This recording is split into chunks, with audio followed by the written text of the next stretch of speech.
Praise the Lord. Today we are going to see, are you a patriotic person? If you are a patriotic person, what Bible says about our patriotism and how we should be a patriotic person, how we have to manifest this patriotism in our life. Let us see today. First Timothy chapter 2, verse 1 and 1 to 3 says, First Timothy chapter 2, 1 to 3 says, First of all, I encourage you to make petitions, prayers, intercessions, and prayer of thanks for all people, for rulers, and for everyone who has authority over us. Pray for these people so that we can have a quiet and peaceful life, always lived in a godly and a reverent way. It is a good and pleases God, our Savior. So let us do this prayer and petition because it pleases God, our Savior. So how we have to manifest your patriotism? Patriotism is manifested in 5 different ways. One is the willingness to fight for one's country. Second one is concern for nation's survival. Third one is desire for nation's revival. Fourth one is loyalty to nation's leaders. Fifth one is respect for national leaders. But first of all, let us see about willingness to fight for one's country. That's what David did.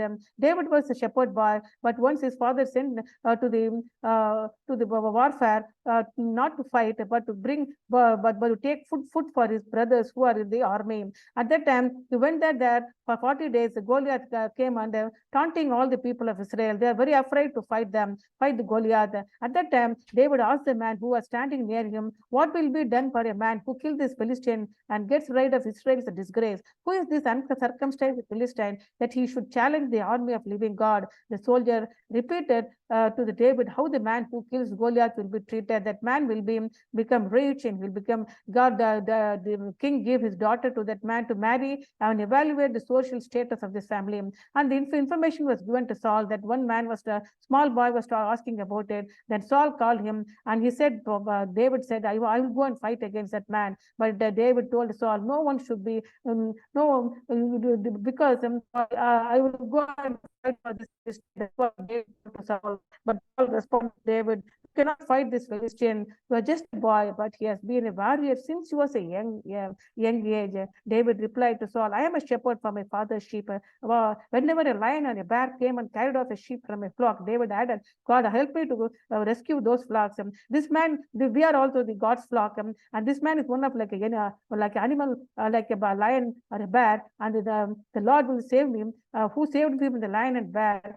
Saved me from this Philistine. And David went to the war and totally killed the Goliath and totally saved the nation of Israel. So despite the criticism and of discouraging counseling and of the bad advice, David trusted the Lord and God rewarded his faith. Are you ready to do this for the nation? Check for yourself. Next one is concern for the nation's survival. This happened during the time of Esther. During the time of Esther, the king was a very drunkard king and was a very arrogant nature. He overthrew his wife Avasti and made Esther as a queen. And God used this because this bad king is going to made a plan against the people of Jewish people staying there, and also combined with Haman, who is a leader there. So God is going to use Esther to rescue the whole nation survival. So for that, the information went to Esther, and Esther told that Mordecai, you go and pray for me day and night for 3 days. I will go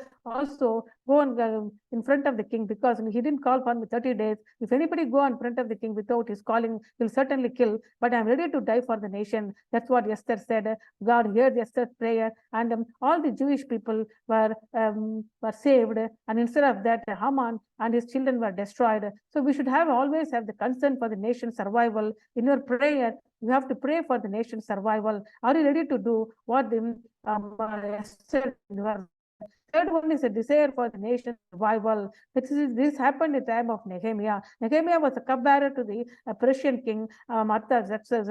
He was in great position, but one of his brother Hananiah arrived with some men from Judah. Then at that time, Nehemiah asked about the Jews who have survived captivity and about the Jerusalem. They told Nehemiah, those who survived captivity are in the provinces.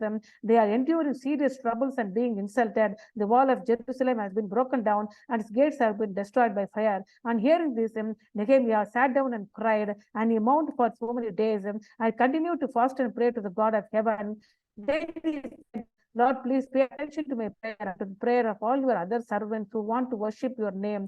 Please give me success today and make this man, King Artaxerxes, show me compassion. So God made Artaxerxes to show compassion to Nehemiah, and Nehemiah was allowed to go to Jerusalem as a governor, and he rebuilt the wall within 50 days, using together all the people in Jerusalem. Are you ready to do this to bring forth the revival in the nation? The revival is what is all together have to pray together, and the entire nation has to accept Jesus as Savior. Are you ready to do this? Next one is fourth one is what the thing is loyalty to the nation. By this you can patriotism, because 2 Samuel 2:10 says when Saul was on his name and his son Jonathan was dead, the only one surviving son was Ismaboth, and he was 40 years old. The people 10 tribes made Ismaboth as a king, but the Judah tribe only made David as a king, and they were loyal to David because God only selected David as the king over the entire nation. But the 10 tribes, first of all, didn't understand this, but the Jewish tribes, the Jewish tribe were very loyal to the king. That way, we should be always loyal to the nation leaders despite the bad circumstances. Fifth one is you have to show the respect for the nation leaders. How to show the respect for the nation leaders? Because when Saul and his son Jonathan were dead, the David was not happy. Instead of that, David wrote this song of mourning for Saul and his son Jonathan. Saul and Jonathan were loved and well liked them while they were living. They were not separated even when they died. They were swifter than eagles and stronger than lions. The daughters of Israel cry out for Saul. That's what he wrote a song. Instead of he being happy, he mourned for the kings. Instead, even though Saul was hunting against David for 20 years, only David became king after Saul was killed. Even that situation, he respects his national leaders. In spite of what all the nation leaders do for the Christian people, the Christian also has to have a show respect to the national leaders. This you can manifest the patriotism. Are you ready to willing to fight for your country? Are you ready to concern for nation survival? Are you ready to desire for nation revival? Are you ready to be loyal to the nation leaders? Are you ready to respect for nation leaders? In this way, you can manifest patriotism, because Psalms 33:11 and 12 says, "Blessed is the nation whose God is the Lord. Blessed are the people he has chosen as his own. The Lord's plan stands firm forever. His thoughts stand firm in every generation." I'll pray for you. Thank you, Lord. Thank you for revealing how to be patriot what is patriotism, how to be loyal to our nation. Holy Spirit, help us to be a patriotic person. In the name of Jesus, Amen. God bless you.